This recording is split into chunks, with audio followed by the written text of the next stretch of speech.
সকাল সকাল ঘুম থেকে উঠলে সব কাজকর্মও সকাল সকাল খুব তাড়াতাড়ি সুন্দরভাবে কমপ্লিট হয়ে যায়। আজকে আমার সঙ্গে সেটাই হয়েছে। সো হ্যালো এভরিওয়ান, কেমন আছো সবাই? সবাইকে গুড মর্নিং। আজকে অনেক তাড়াতাড়ি ঘুম থেকে উঠে পড়েছি, প্রায় 8:45টার দিকে উঠেছি। ও বলল ডিউটি দিয়েছে 10টার সময়, তো তার আগে তো আমাকে রান্না করে দিতে হবে ওকে, যেহেতু সকালে খেয়েও যাবে আর দুপুরেও লাঞ্চ নিয়ে যাবে। আর আজকে হচ্ছে ছুটির পরের দিন, মানে সোমবার ছুটি ছিল, আজকে হচ্ছে মঙ্গলবারের দিন।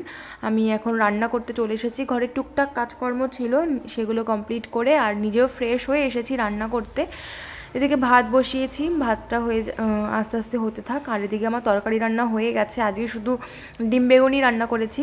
আর এই ডিম দিয়ে বেগুন দিয়ে রান্নাটা না আমি প্রথমবার করেছি। এর আগে কারা করেছো বা কে কে খেয়েছো অবশ্যই কমেন্ট করে জানিও। আমি তো রান্না করলাম প্রথমবার, খেতে মোটামুটি হয়েছিল, খুব খারাপ হয়নি খেতে। এমনি ডিমের তরকারি যেমন হয় তেমনই হয়েছিল, শুধু মশলাটা আমি একটু কম দিয়েছিলাম। তারপরে রান্নাবান্না তাড়াতাড়ি কমপ্লিট করে ওকে খেতেও দিয়ে দিয়েছি একদিকে, আর একদিকে টিফিনও গুছিয়ে নিয়েছি। আর আমি ওকে ঘড়িটা দিতে এসেছিলাম পরে, দেখছি ও লুকিয়ে লুকিয়ে পারফিউম মাখছিল, তার জন্য ও ঘুরে গেল। আমি বলছি আমার পারফিউম মাখছো কেন?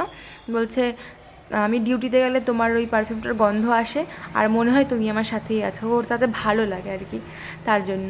তো যাই হোক, ঠাকুরের নাম নিয়েও বেরিয়ে গেছে। আর ও বেরিয়ে যাওয়ার পরে তো আমার তেমন একটা কাজকর্ম থাকে না, যেহেতু একাই থাকি। সকালে তো ঘর পরিষ্কার করা হয়েই গেছে, রান্নাবান্নাও হয়ে গেছে। এখন রান্নাবান্নার করার পরে গ্যাসটা নোংরা হয়েছিল, সেটা পরিষ্কার করেছি। আর যে বাসনগুলো হয়েছিল সেই বাসনগুলো সুন্দর করে মেজে এখানে রেখে দিয়েছি। তারপরে আরও ঘর গোছানো টুকটাক ছিল, সেইগুলো কমপ্লিট করে নিয়ে আমি স্নান করে নিয়েছি।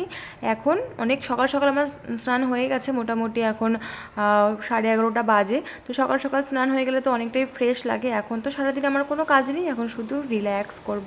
টাটা।